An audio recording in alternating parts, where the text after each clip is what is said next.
I am Ferdinand Marcos, and I am the President of the Republic of the Philippines.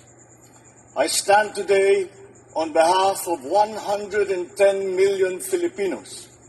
Nagalit po kami sa pagmumura ng Vice President sa isang dignified speaker like of Congressman Martin Romualdez.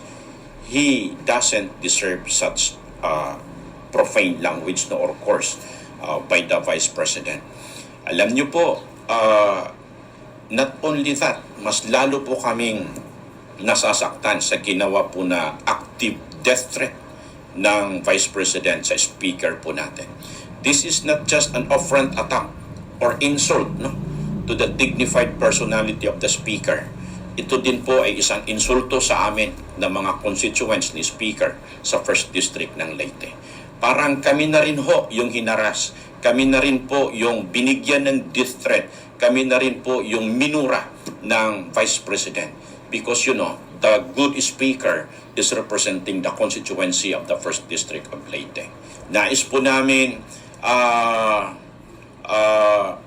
bigyan diin na hindi po totoo yung ibinabatong mga akusasyon sa congressman po namin dito sa 1st District ng Leyte, si Speaker Martin Romualdez, na siya po ay nanghaharas, siya po ay nangingidnap. Ang akusasyon po ng Vice Presidente na kung hindi gagawin po ito ni Speaker ay talo po siya dito sa 1st District ng Leyte, ay malaking mali po yon at kasinungalingan po iyon. Napaka-dignified po na tao, napakakalma, napaka-diplomatic yung Speaker Martin Romualdez. Siya po'y nakikitungo sa mga alkalde, sa mga political leaders sa lokal, at maging sa mga barangay na level, at maging sa lahat ng mga constituency po namin, na ipinapakita niya po talaga.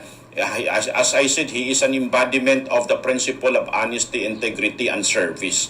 Kaya ho, mali at hindi po totoo yung binabato sa kanya na namimili po siya ng botos o kaya nananakot ng tao, nagkikidnap, nag-i-influence, nag-i-intimidate.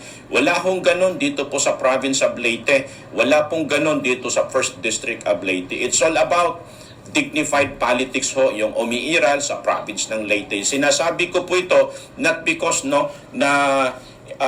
ako po ay isang alkalde ng bayan ng San Miguel, Leyte.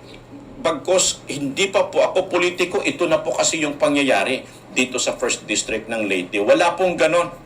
Napaka-peaceful, napaka-patas ng election po namin dito for congressman or representative. At hindi din po totoo na binabayaran niya yung mga kandidato. Sa bawat po eleksyon, palagi po siyang may kalaban.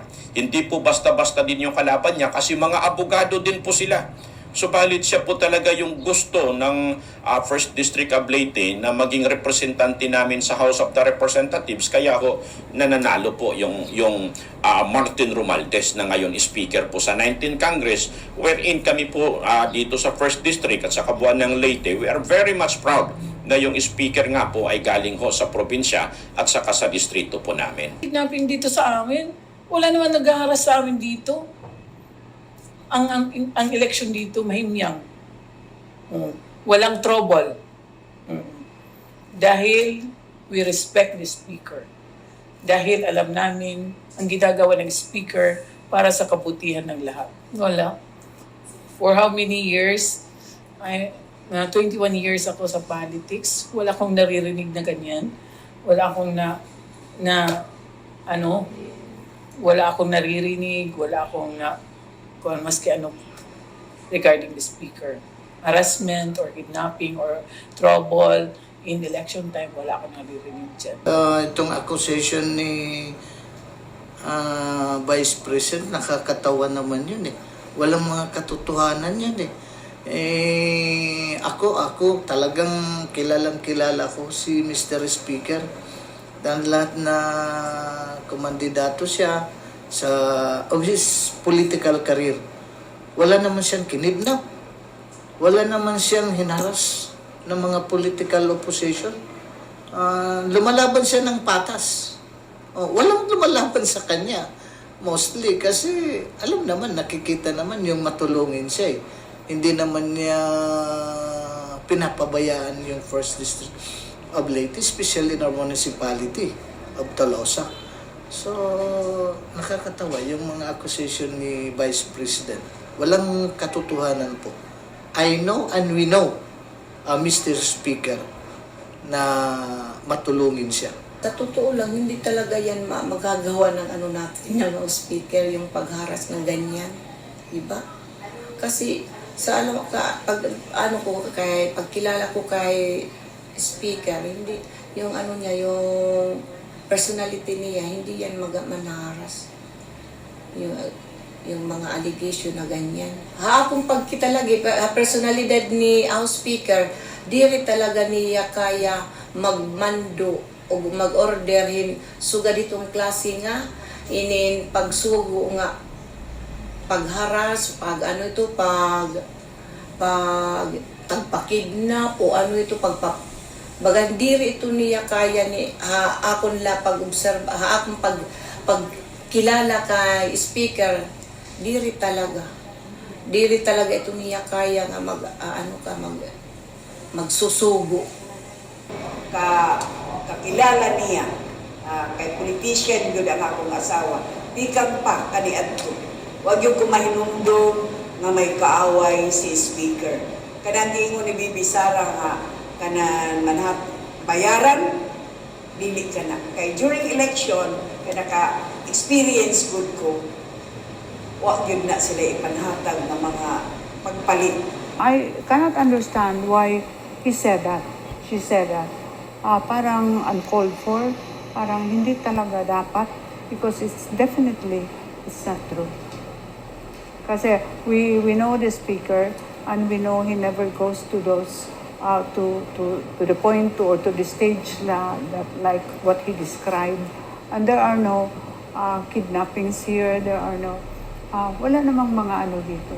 Whenever he's here, he talks about progress, he talks about what he can do to help. And he really, we can see really his desire to be of service and to help wherever he can. Watching so many videos of VP Sara circulating online, and napaka-unfair yung mga pinagsasabi niya. She's not here for her to say all those words, all those allegations. Speaker Martin Romualdez, as I have said, siya yung naging congressman namin since 2007. I have been with politics since 2007, and ever since I started in the politics, we have different political beliefs, we have different parties, but never we have experienced any political pressure, any yung mga kidnapping. No, it never happened here in the 1st District of Leyte. Yung sinasabi na lahat ina-arrange na wala siyang kalaban, it never happened kasi palagi nang may kalaban si Speaker Martin Romualdez, and we are just so thankful with our political leaders on top, with our governor, with our congressman, na dito sa Leyte, peaceful ang election. We have never experienced harassment or any, as what they have said, no political pressure. And that's why parang nakakatuwa na ganito kami dito. Kasi if we will be risking our lives, if we will be experiencing all those na sinasabi ni VP Sara, ba't pa ako tatakbo? Ang bata-bata ko pa. I wanted to have a brighter future. Bakit ko pa pipiliing mag-serve dito kung alam ko na ganito yung nararanasan dito sa Leyte? So, first-hand experience, even if we are not allies ni Speaker Martin Romualdez, we have never experienced political pressure, harassment, kidnapping, or whatsoever that was mentioned, and at the same time, peaceful ang election, peaceful ang politika din dito sa 1st District of Leyte and some other parts of Leyte. President, and that's right, we have our President, the Speaker, and the First Lady. What are your thoughts on this? Siguro, dyan kasi sa politika lang yan, no? Anyway, kami sa Region 8, lalo na sa Southern Leyte, on behalf of the mayors, no? Mayroon na kaming manifesto na full support kami sa Presidente, kay Speaker. Kasi sa this time that ang mga tao sa bayan namin ay nakatanggap directly, no? Through Tingog Party List Board na natanggap na direkte, MAIP, AIX, lahat ng mga program ngayon na marami talaga. So I hope it will continue. So sa sa panahon ngayon, it's siguro na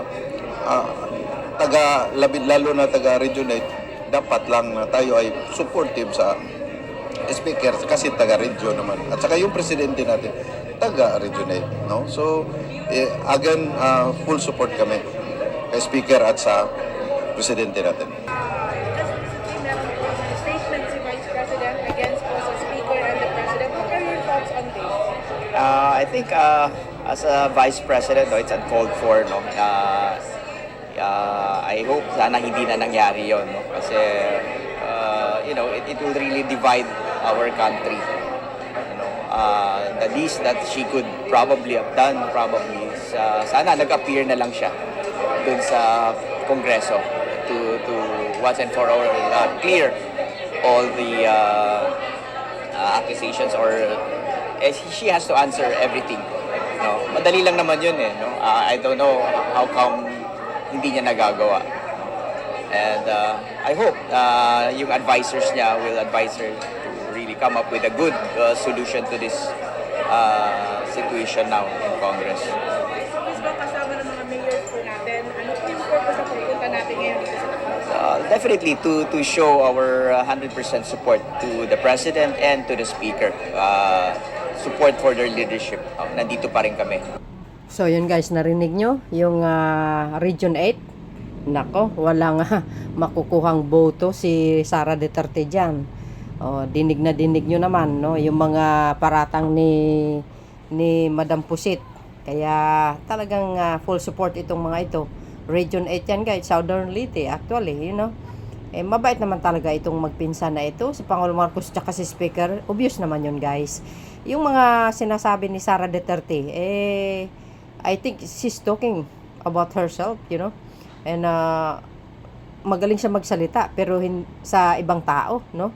Pero hindi niya po nakikita yung pinagagawa niya at saka yung pamumuno ng ama niya na napakadaming namatay, palpak na pamumuno, no? Sa totoo lang, uulitin ko yung mga projects na build. Actually, no, walang ambag si Digong doon kasi yun po ay blueprint ni Pangulong Marcos Sr. Wala po siyang plano, wala po siyang idea. Si Digong, wala po siyang plano wala po siyang plano tungkol dyan sa mga project. Wala siyang sariling idea, wala siyang sariling plano kasi lahat yun po ay blueprint ng dating Pangulong Marcos Sr. Masasabi siguro natin, siya po ang pinakapalpak na Pangulo na namuno ng bansang Pilipinas. Sa totoo lang, di ba? Kadami-daming namatay, grabe, brutal po 'yun, no? So narinig po natin dito yung mga full support, no? Yung mga statement ng mga mayors diyan sa Region 8 na talagang they are full support for the Speaker and siyempre to our President Ferdinand R. Marcos Jr. So guys, ano po ang kapalagayan nyo dito, no? Kaya sabi ko mahihirapan si Sara, no, na magiging presidente. Nakikita nyo naman guys, Luzon, Visayas at Mindanao kung paano magbigay ng kaukulang tulong, pagtugon sa mga pangangailangan ng mamamayang Pilipino, Region 1 hanggang Region 12 ba, or hanggang Region 3 ay 13 or whatsoever, no, kung hanggang saan tayo sa region. Kaya full support yan. Kaya sabi ko nga, mahirap kayo paalisin sa Malacanang yung punong hekutibo sapagkat suportado po ng majority yan, mga kababayan. Kaya sabi ko, wag silang magtatangka kasi naagawin ng palasyo kasi walang mangyayari po. Nagsasayang lang tayo ng oras, wasting time, sabi nga ni Pangulong Marcos Jr. Dapat si Sara magtrabaho na lang po siya, no? Kung ano po ang aligasyon sa kanya, harapin niya. Simple lang yun para matapos ang issue niya. So yun guys, maraming salamat sa inyong watching. See you again on my next upload video. Bye and babus. God bless Philippines.